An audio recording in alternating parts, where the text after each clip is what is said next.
कि उत्तर प्रदेश में प्रत्येक दशा में यह सुनिश्चित किया जाए कि प्रदेश में कोई भूखा न रहे। मुख्यमंत्री जी ने कहा प्रदेश में कोई भूखा न रहे।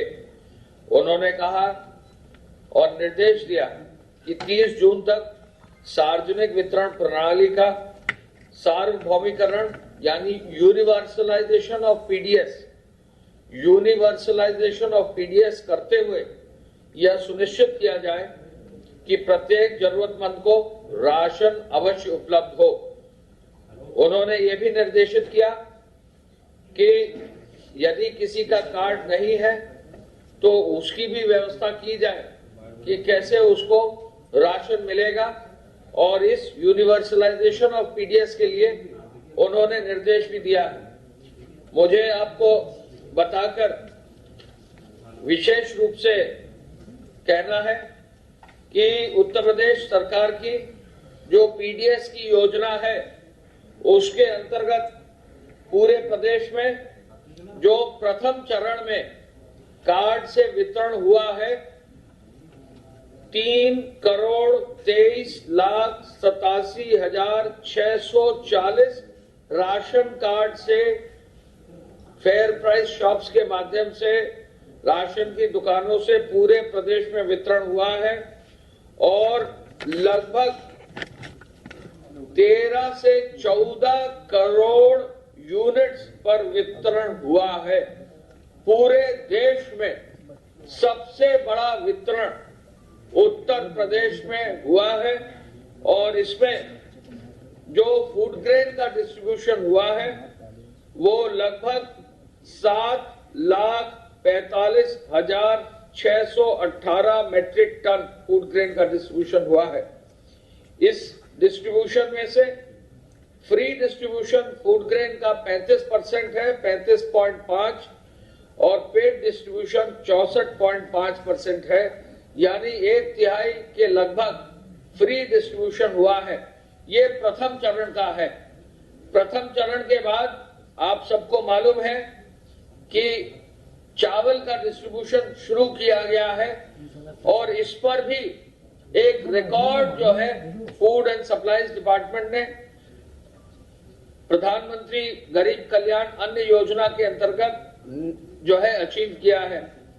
और इस रिकॉर्ड के अंतर्गत कुल मिलाकर लगभग 3,55,00,000 राशन कार्ड पर में से 1,78,00,000 राशन कार्ड पर डिस्ट्रीब्यूशन अब तक हो गया है, यानी 44.71% राशन कार्ड पर चावल का डिस्ट्रीब्यूशन हो गया है, जो 15 तारीख को ही शुरू हुआ है।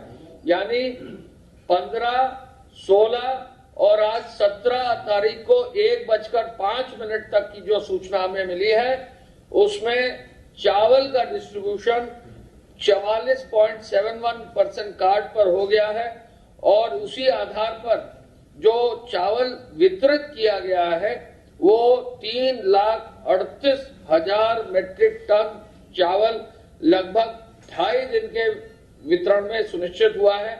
पूरे देश में जो है ये जो डिस्ट्रीब्यूशन हुआ है ये highest single day distribution India में कहीं भी किसी भी प्रदेश में है।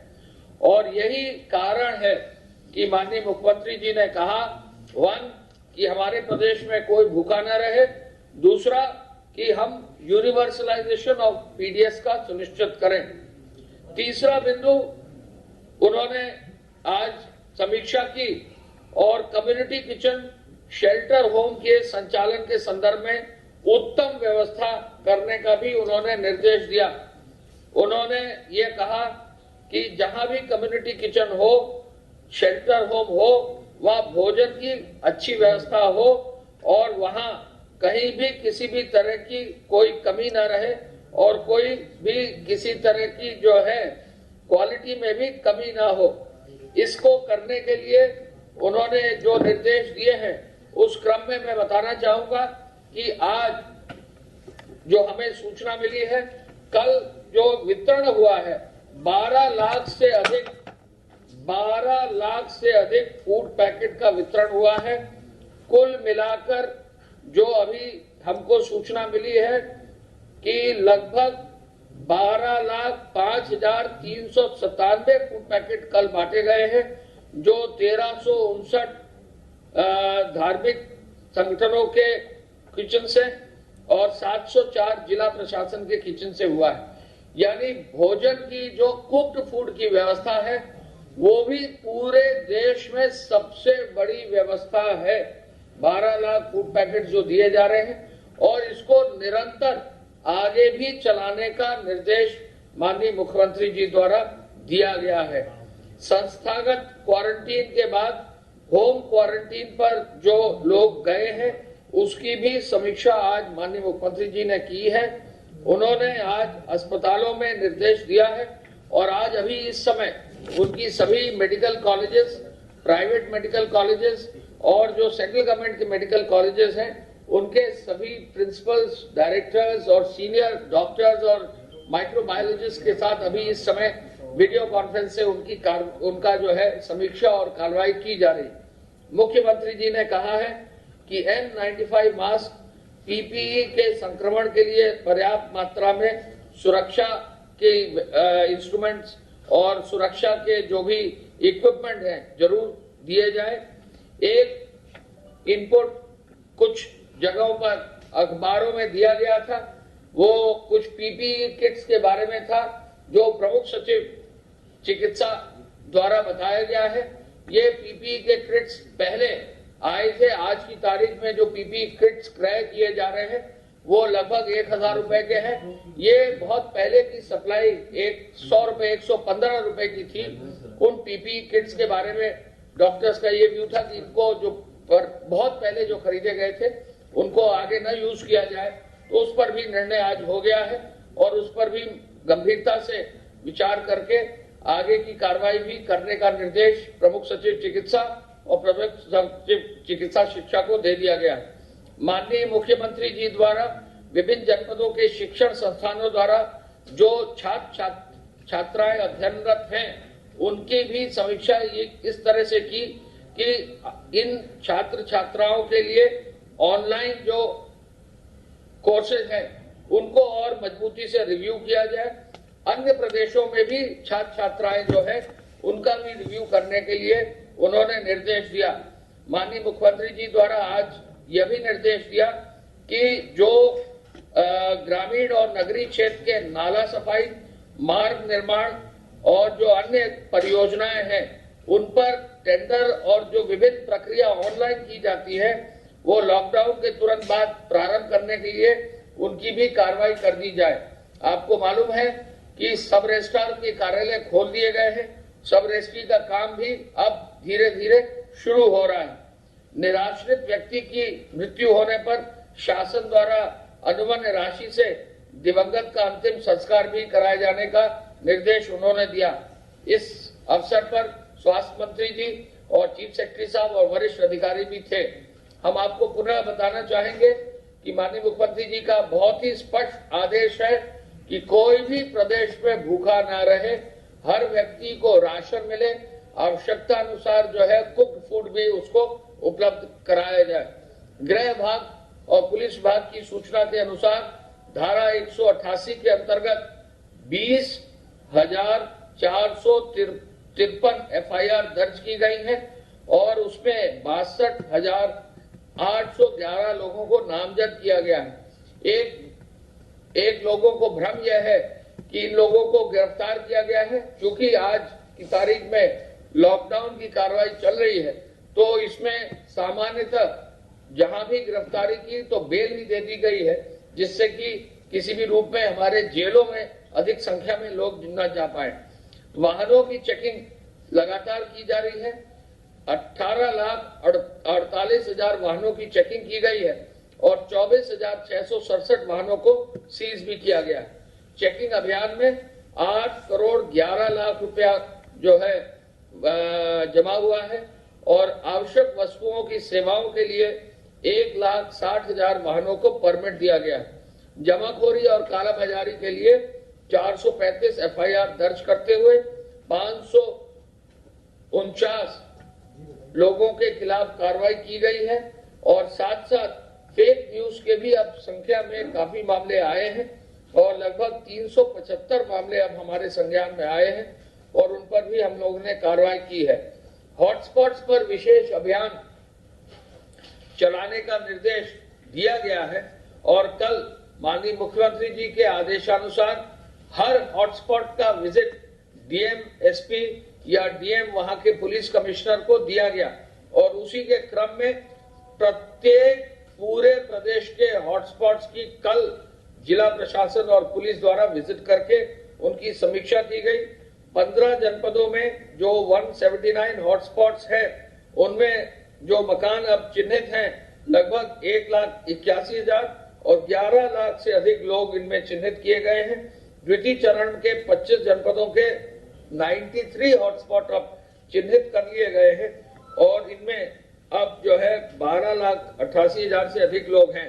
तृतीय चरण के हॉटस्पॉट्स में भी अब 4-5 जनपद आ गए हैं, उनमें भी 7 हॉटस्पॉट चिन्हित करके 20,000 लोगों को उनमें चिन्हित किया गया है। ऐसे में किसी भी हॉटस्पॉट पे अब बहुत ही सख्ती से कार्रवाई हो रही है। वहां की सफाई व्यवस्था, वहां की जो सैनिटाइजेशन का कार्य है वो डोर टू डोर किया जा रहा है। आपके कई प्रेस में लखनऊ का डोर टू डोर कैंपेन दिखाया गया, ऐसा हर जनपद के हर हॉटस्पॉट पे किया जा रहा है और इसमें कार्रवाई भी की जा रही है और साथ साथ वहां पर सप्लाई की व्यवस्था को भी और बेहतर करके वहां जो है काफी हद तक डोर टू डोर डिलीवरी को भी स्ट्रीमलाइन कर दिया गया है। पुलिस की व्यवस्था भी वहां की गई है और जो लोग वहां चिन्हित किए गए और जिन्होंने उल्लंघन किया उनके विरुद्ध भी कार्रवाई की गई।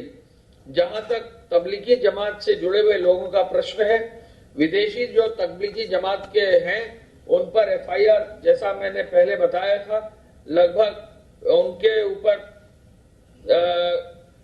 45 ऐसे हैं जिन पर 45 एफआईआर दर्ज की गई हैं। 259 के पासपोर्ट जब्त किए गए हैं। तो ऐसे में उनको जो है अस्थायी जेल में या रेगुलर जेल में उनको अरेस्ट करके कार्रवाई भी की जा रही है। 45 एफआईआर में संख्या लोगों की काफी हो सकती है। ये विदेशी है 45 एफआईआर। इसके अलावा जैसा मैंने अभी आपको बताया, पूरे प्रदेश में कोई भूखा न रहे, कोई भूखा सोए न, इसके लिए कृषि उत्पादन आयुक्त साहब ने जो व्यवस्था की है उसमें लगभग 12 लाख फूड पैकेट तो बांटे ही गए हैं, लेकिन जो राशन की दुकान या किराना की दुकानें हैं उनसे 50,000 से अधिक होम डिलीवरी की व्यवस्था की गई है और 21,000 किराना स्टोर्स को खोला गया है। अब तक 20,000 से अधिक डोर टू डोर दूध पहुंचाने वाले हमारे साथी हैं जो 35 लाख से अधिक लीटर दूध का वितरण सुनिश्चित कर रहे हैं। हॉटस्पॉट के क्षेत्रों में डोर टू डोर डिलीवरी 4,000 से अधिक ठेले या मोटराइज्ड वाहन से वितरण किया जा रहा है और साथ साथ डोर टू डोर डिलीवरी में 2700 आदमी लगाए गए हैं। सामुदायिक किचन भी हॉटस्पॉट्स में खोलकर 166 सामुदायिक किचन भी वहां खोले गए हैं। उद्योग भाग का विशेष योगदान प्रदेश में रहा है। कल चीफ सेक्रेटरी साहब के आदेश से, माननीय मुख्यमंत्री जी के अनुमोदन से, जैसा भारत सरकार ने गाइडलाइंस दी थी 15 तारीख को, उन गाइडलाइंस के अनुरूप उद्योगों को 20 तारीख से खोलने की जो विभिन्न श्रेणी की अनुमति दी गई है वो कल जारी कर दी गई थी। आज मैं ये बताना चाहूंगा कि अब तक 512 करोड़ रुपया इकाइयों ने अपने कर्मचारियों को, अपने स्टाफ को बांट दिया है, जो 34,000 से अधिक इकाइयां हैं। 34,309 ये सबसे बड़ी संख्या पूरे प्रदेश में है। 512 करोड़ रुपया जो है कर्मचारियों को लॉकडाउन के कारण उनकी तनख्वाह न जो है उस पर प्रभाव पड़े, ये व्यवस्था की गई है। 6,442 इकाइयों को जो है चालू भी कर दिया गया है और जैसा कि आपको बताया गया है कि हमारे प्रदेश में अब मिलाकर जो है लगभग 21 लाख श्रमिकों को 1,000 रुपया से अधिक दिया गया है। ये भी एक बहुत बड़ी उपलब्धि है। पूरे देश में इससे ज्यादा श्रमिकों को भरण पोषण की धनराशि अकाउंट्स के माध्यम से किसी प्रदेश में नहीं दी गई है जो हमारे प्रदेश में है। ये निर्माण कार्य के श्रमिक भी हो सकते हैं, नगरीय और ग्रामीण क्षेत्र के श्रमिक हो सकते हैं। कुल मिलाकर 21 लाख से अधिक श्रमिकों को 1,000 रुपए से ज्यादा दिया गया है और ये जो धनराशि है ये भी धनराशि लगभग 210 करोड़ रुपए से अधिक की है। राज्य स्तरीय जो हमारा कंट्रोल रूम है उस पर विशेष रूप से निगरानी करते हुए कार्रवाई की जा रही है।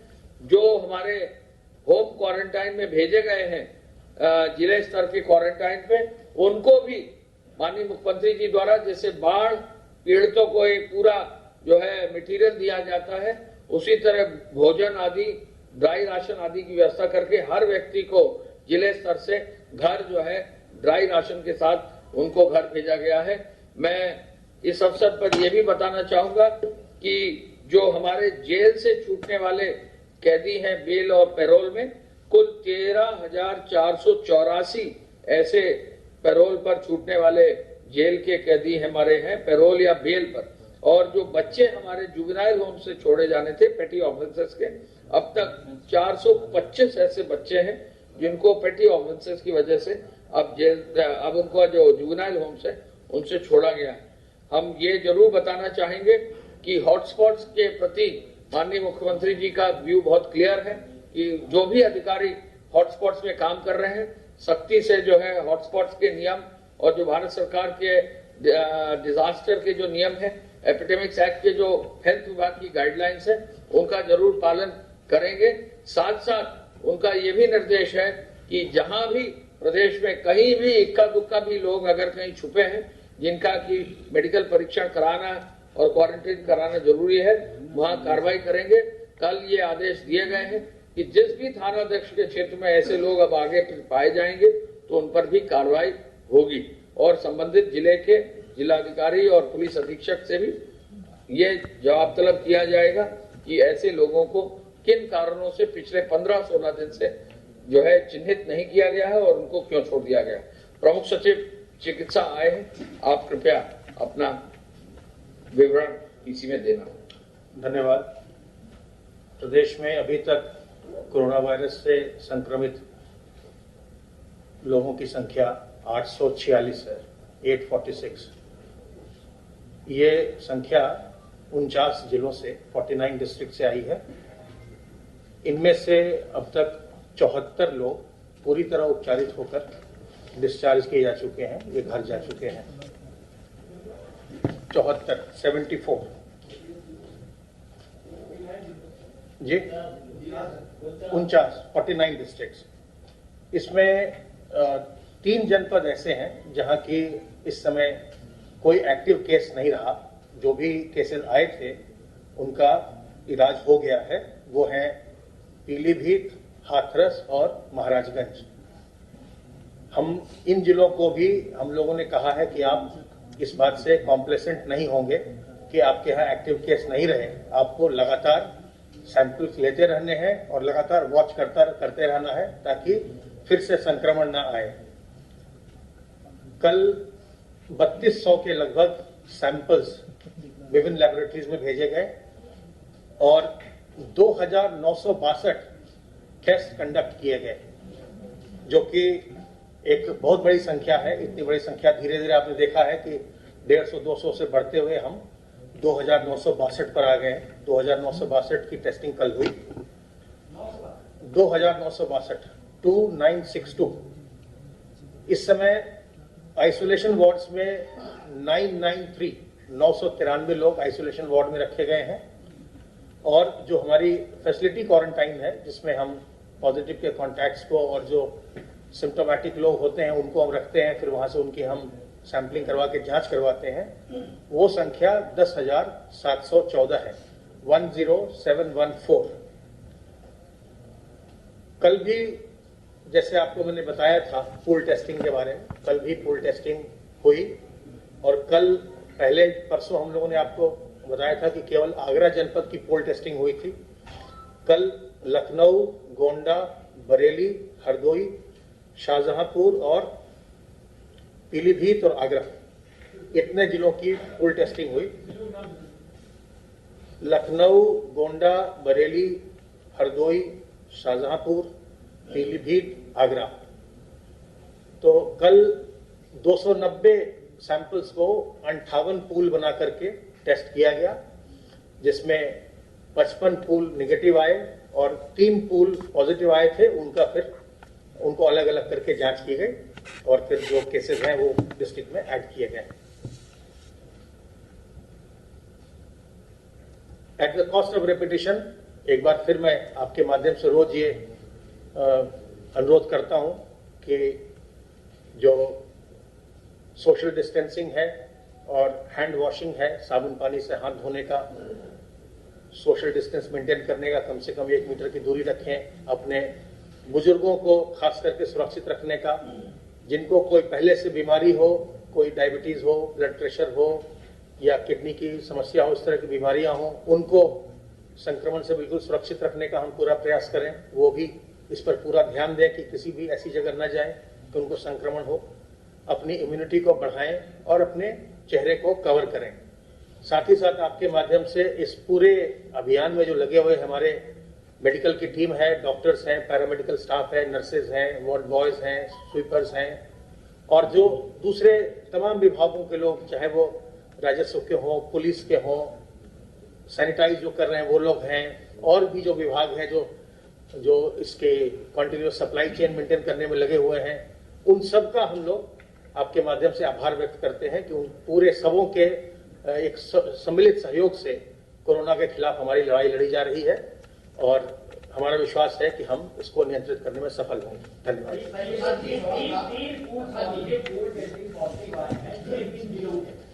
ये लखनऊ, गोंडा और आगरा, इनमें पूल पॉजिटिव आए थे।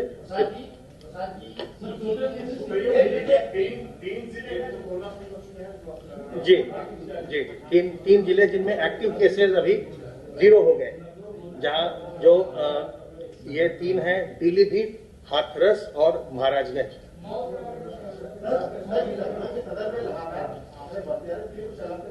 नहीं, तो कंटेनमेंट जोन जो वही कार्रवाई है जो आप जानते हैं कि कंटेनमेंट की कार्रवाई होगी 3 किलोमीटर के रेडियस में, आगे 2 किलोमीटर बफर जोन होगा। अगर सिंगल केस है तो वो 1 किलोमीटर के रेडियस में कंटेनमेंट की कार्रवाई होगी और वो कार्रवाई बहुत ही मजबूती से हर जगह पूरे एक्टिवली चल रही है। सप्लाई कारपोरेशन की अगर बात करें, जैसे पीपी किट जो दी गई है, मेरठ की बात करें या नोएडा में दी गई है, वो किट पूरी तरीके से फेलियर साबित हुई है और जिसके लिए डीजी ने पत्र लिखा है, उनसे वापस लेने का क्या इसमें लगता है कि कारपोरेशन पूरी तरीके से फेलियर साबित? नहीं, बिल्कुल नहीं। मैं आपको बताता हूँ, ये जो है, ये जो पीपी किट्स हैं, ये H1N1 के लिए अक्टूबर-नवंबर में खरीदी गई थी और ये जो डॉक्टर्स की कमेटी होती है उनके द्वारा बाकायदे इसको देख करके इसके सैंपल को पास किया गया था। और मैं आपको ये भी बताऊं कि इस समय जब कोरोना वायरस का प्रकरण चल रहा है तो इस समय पीपी किट के दाम बहुत ज़्यादा हो गए और जो HLL से या और जगहों से जो मिल रहा है पीपी किट, ये 1086 रुपये करीब मिलता है, जबकि ये जो पीपी किट उस समय ली गई थी और जो मानकों पर बिल्कुल खरी थी वो केवल 115 रुपये की एक पीपी किट ली गई थी। तो इसलिए इसमें 10 गुना कम है, तो इसमें किसी प्रकार के कोई मिली भगत या किसी कोई सवाल ही नहीं उठता है। Thank you.